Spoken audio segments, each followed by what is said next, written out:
Good morning students. तो आज हम लोग ऑब्जेक्टिव देखेंगे, ठीक है। Real number first chapter class 10th का। और ये ऐसे ऑब्जेक्टिव्स आपको दिए जाएंगे, सभी चैप्टर्स के आपको ऑब्जेक्टिव मिलेंगे जिसमें आपको पूरा जितना एग्जाम में आपका ऑब्जेक्टिव है ना, इससे बाहर कुछ नहीं आने वाला। तो आप ये बहुत ही ध्यान से देखेंगे और इसको सही से बनाएंगे, 2-4 बार बना लेंगे और इस क्वेश्चंस को स्क्रीनशॉट करके भी रिवाइज कर सकते हैं आप। चलिए, तो पहला क्वेश्चन कह रहा है कि निम्न में से कौन परिमेय संख्या है। तो देखिए इसमें से बी नंबर जो देख रहे हैं ना, यहाँ √2 कट जाएगा, 2 बचेगा ना, तो 2 परिमेय संख्या हो जाएगा कि नहीं। अगला कह रहा है कि किसी धनात्मक पूर्णांक a तथा b के लिए ए बी का मस है ना और ए बी का लस निम्न में से किसके बराबर होता है। तो आपको पता है कि दो संख्याओं का गुणनफल के बराबर होता है कौन, उनके मस और लस का गुणनफल। तो ये सी नंबर हो जाएगा।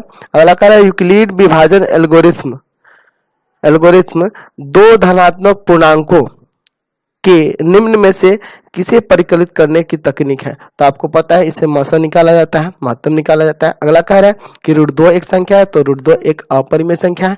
दो परिमेय संख्याओं के बीच में अधिकतम कितनी परिमेय संख्याएं होती हैं, तो अनगिनत, अनंत। ठीक है, आपको याद रखना होगा कि दो परिमेय का है तब भी अनगिनत, दो परिमेय संख्या के बीच में अपरिमेय पूछे या परिमेय पूछे चाहे वास्तविक पूछे अनगिनत होता है, या दो अपरिमेय संख्या के बीच में भी परिमेय संख्या अनगिनत होता है और अपरिमेय भी अनगिनत होता है। निम्नलिखित में से कौन सा अपरिमेय संख्या है। तो देखिए ये तो आपका परिमेय हो जाएगा, क्योंकि ये हो जाएगा 8 और बट्टा 6 है ना, ये हो जाएगा 9 और ये देखिए √2.5 दिया है, ध्यान से देखेंगे आप 25 नहीं सोचेंगे। तो ये ना आपको अपरिमेय दिख रहा है, क्योंकि ये तो आपका देखिए ये 7/3 हो जाएगा, है ना। चलिए अगला क्वेश्चन कह रहा है कि वृत्ताकार पथ पर 3 धावक एक ही स्थान से दौड़ना प्रारंभ करते हैं, तो एक चक्कर लगाने में क्रमशः 1 घंटा, 3 घंटा और 5 घंटा का समय लेते हैं। ठीक है, तो तीनों को प्रस्थान बिंदु तक पूरा मिलने में कितना समय लगेगा। तो देखिए एक आपका पथ है दौड़ने के लिए, यहाँ से एक को लग रहा है 1 घंटा, एक को लग रहा है 3 घंटा, एक को लग रहा है 5 घंटा। तो जब ऐसा क्वेश्चन आएगा ना, तो तीनों का एलसीएम निकाल लीजिएगा, आपको पता चलेगा तीनों कब मिलेंगे। तो 15 घंटा आएगा। देख लीजिए 3 और 5 का एलसीएम गुना करेंगे ना, क्योंकि एलसीएम तो निकलेगा नहीं इस तरह से। चलिए उसी तरह से अगला क्वेश्चन देखिए, वृत्ताकार पथ पर 3 धावक के, ये सेम क्वेश्चन है। तो यहाँ 2, 4 और 6 का आपको क्या निकालना होगा, एलसीएम निकालना होगा। तो 2, 4, 6 का एलसीएम आएगा 12। समझ गए ना। चलिए अगला क्वेश्चन 9 नंबर का आ रहा है कि निम्नलिखित में से कौन अलग है। तो अलग आपको क्या देखना है इसमें, अलग देखिए। तो देखिए आप अलग की बात करेंगे तो इसमें आपका देखिए ये परिमेय है, ये भी परिमेय आ जाएगा, देख लीजिए आ जाएगा ना। एक आप ऊपर 4 और नीचे 2 लिख सकते हैं। ये भी देखिए 5/3, यही ना अलग दिख रहा है, अपरिमेय है। ये बाकी परिमेय है और ये अपरिमेय है। ठीक है, निम्नलिखित में से कौन सा परिमेय संख्या है। तो परिमेय संख्या देखिए यही आएगा, 4 और बट्टा 5 आएगा ना। चलिए √5 एक कैसी संख्या है, तो अपरिमेय संख्या है। अब देखिए ये बहुत ही अच्छा क्वेश्चन है, 12 नंबर इस तरह का क्वेश्चन आता है। तो देखिए ऐसे आप 9th क्लास में पढ़े होंगे लॉन्ग मेथड से, अब शॉर्ट थोड़ा समझ लीजिए। यहाँ दिया 0.32 के ऊपर बार, सिर्फ 2 के ऊपर बार है ना। तो इसको क्या करना होगा कि आपको x मान लेना होगा और दोनों तरफ 10 से इंटू कर देंगे। तो 10x बराबर हो जाना है इधर 3.2 के ऊपर बार, हो जाएगा ना, समझ रहा है ना। तो अब क्या करेंगे इसके बाद, 10x बराबर देखिए 3, पॉइंट की जगह आपको प्लस देखना है। ये कोई रूल नहीं है, ट्रिक है आपको बनाने के लिए। पॉइंट की जगह प्लस करना है और जितने अंक के ऊपर बार होगा ना उतना बार 9 नीचे लगाना है। ठीक है, चलिए अब यहाँ पे फिर आप एलसीएम लेंगे, 9 9 3 27 और प्लस 2। तो यहाँ से 10x बराबर हो जाएगा 29/9। ये 10 जाके उधर मल्टीप्लाई करेगा तो x बराबर आ जाएगा 29/90। समझ गए ना। चलिए तो यही आपको इस तरह से बनाना होगा। अगर यहाँ दोनों के ऊपर बार होता, अगर यहाँ 32 के ऊपर बार आता है ना ऐसे, तो आपको कुछ नहीं करना, 0 + 32/99 कर देते, 2 × 9 देते, बस यही आंसर हो जाता। ठीक है, 0 तो जुड़ेगा तो वही आ जाएगा।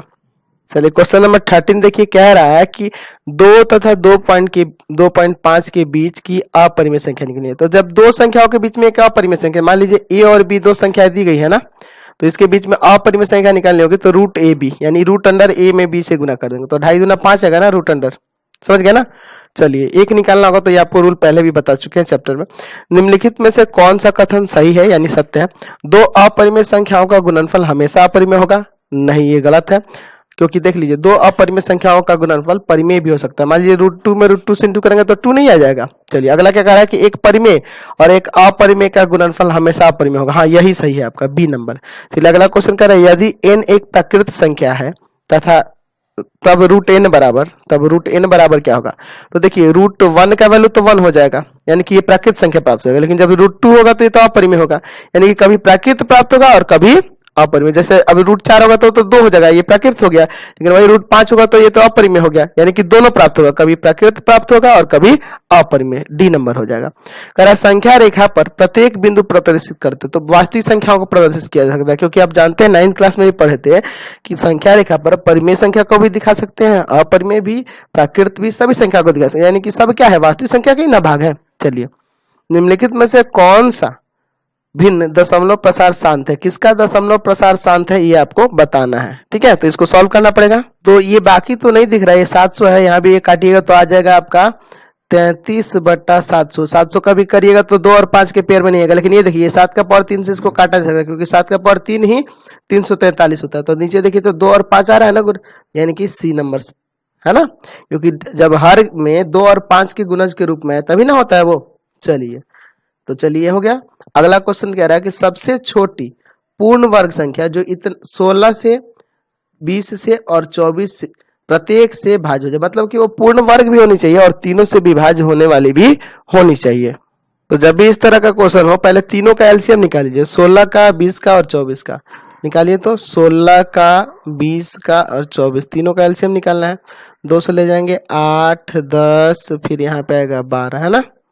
चलिए 2 से ले जाएंगे यहाँ आएगा 4, 5, 6, 2 से ले जाएंगे यहाँ पे फिर 2, 5, 3, है ना। तो देखिए तो 2 दूना 4, 4 दूना 8, 8 3 24 और 24 दहा का 240। तो 240 ये क्या है, तीनों का एलसीएम है, यानी कि अगर इससे वो संख्या भाज्य हो गई तब वह क्या होगा, तीनों से भी भाज्य होगा। तो अगर इसमें बात करें तो ये तो कोई पूर्ण वर्ग है नहीं, किसी का पूर्ण वर्ग नहीं है। 1600 है लेकिन उसको 240 से भाग करिएगा तो भाग नहीं लगेगा, पॉइंट में आएगा। अच्छा 2400 भी पूर्ण वर्ग नहीं है, बचा 3600। 3600 से इसमें भाग कर देखिए 60 का भी 60 का रूट होता है ना, 3600 60 का रूट होता है ना। और दूसरा चीज 24 240 में से भाग भी लग जाए, यानी कि 240 से भाग लगने का मतलब ये तीनों से भी विभाज्य है और पूर्ण वर्ग भी है, तो यही ना होगा। चलिए अगला कह रहा है कि दो संख्याओं का लघुत्तम समावर्तक इनके महत्तम समावर्तक का 14 गुना है। तो चलिए इसको थोड़ा ध्यान से बनाना होगा, बहुत ही अच्छा क्वेश्चन है। 19 नंबर यहाँ देखिए हमारे पास दिया है कि एलसीएम जो है ना, एलसीएम 14 गुना है एचसीएफ का। ठीक है, और क्या दिया है कि एलसीएम और एचसीएफ का जोड़ कितना दिया है, 600, यानी कि एलसीएम प्लस एचसीएफ बराबर दिया है 600। तो हम एलसीएम की जगह 14 एचसीएफ लिख सकते हैं ना, 14 एचसीएफ प्लस में एचसीएफ बराबर में 600, यानी ये हो जाएगा 15 एचसीएफ बराबर में 600। इसको ले जाएंगे भाग में तो एचसीएफ बराबर कितना आ जाएगा, यहाँ से 15 चौका 60, 40 आ जाएगा। चलिए तो ये 40 आ गया। अब क्या कर रहा है कि उसमें से एक संख्या 280 है, तो पहले एचसीएफ आ गया तो एलसीएम भी निकाल लीजिए।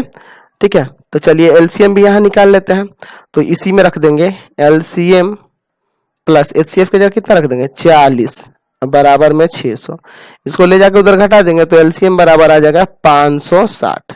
और एक संख्या देखिए, दोनों में से एक संख्या दी हुई है 240, है ना, सॉरी 280 दी हुई है। चलिए तो यहां से लिखेंगे दूसरी संख्या निकालनी है ना, तो दूसरी संख्या निकालनी है तो आपको पता है क्या होगा, एचसीएफ या एलसीएम गुना एचसीएफ या एचसीएफ गुना एलसीएम, है ना, और बटा में पहली संख्या, यही ना होता है।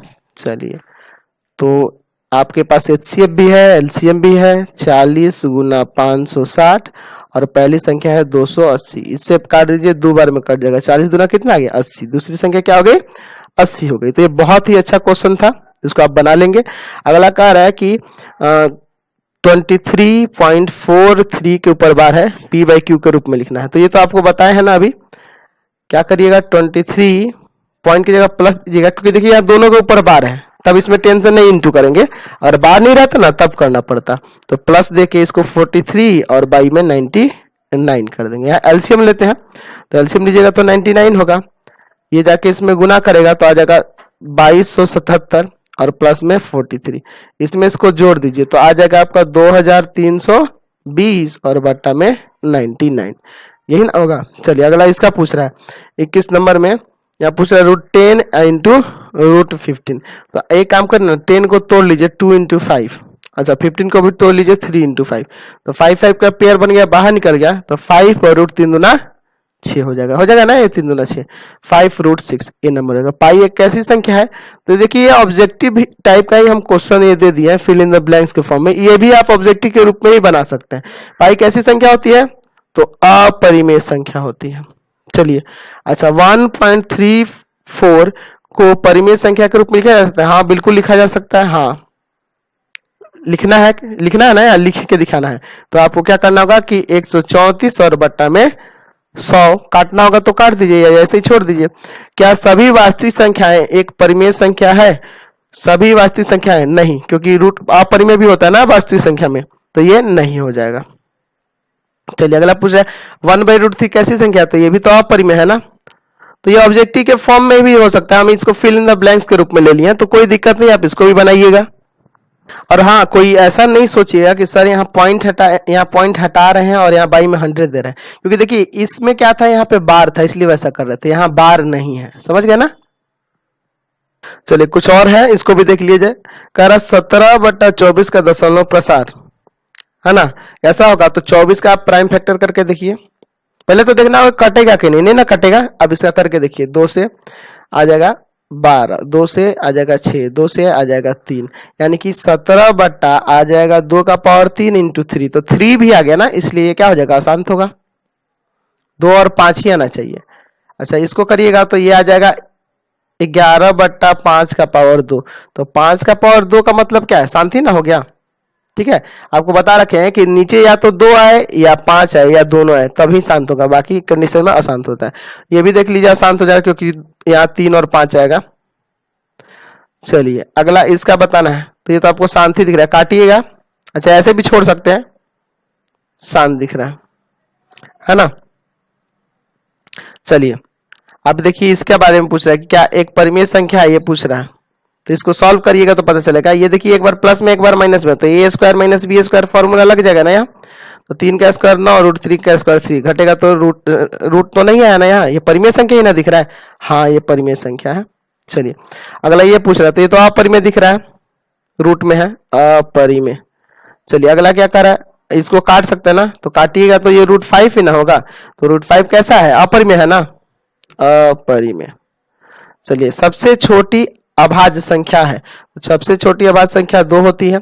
चलिए इसको ये क्या करना है, तो 0 पॉइंट की जगह पे प्लस और 23/99 ना, यानी कि 23/99 इसका आंसर हो जाएगा, 0 जोड़ने से कोई फर्क नहीं आएगा। तो यही आपके ऑब्जेक्टिव क्वेश्चन है फर्स्ट चैप्टर के लिए, इसके अलावा आपको कहीं से भी कोई ऑब्जेक्टिव नहीं आने वाला है, इसी को आप ढंग से प्रैक्टिस कर लेंगे। ठीक है, हम आपको सभी चैप्टर के ऑब्जेक्टिव अवेलेबल करा देंगे, तो प्लीज आप चैनल को सब्सक्राइब कर दें, बेल आइकन दबा दें, जितना ज्यादा हो सके दोस्तों में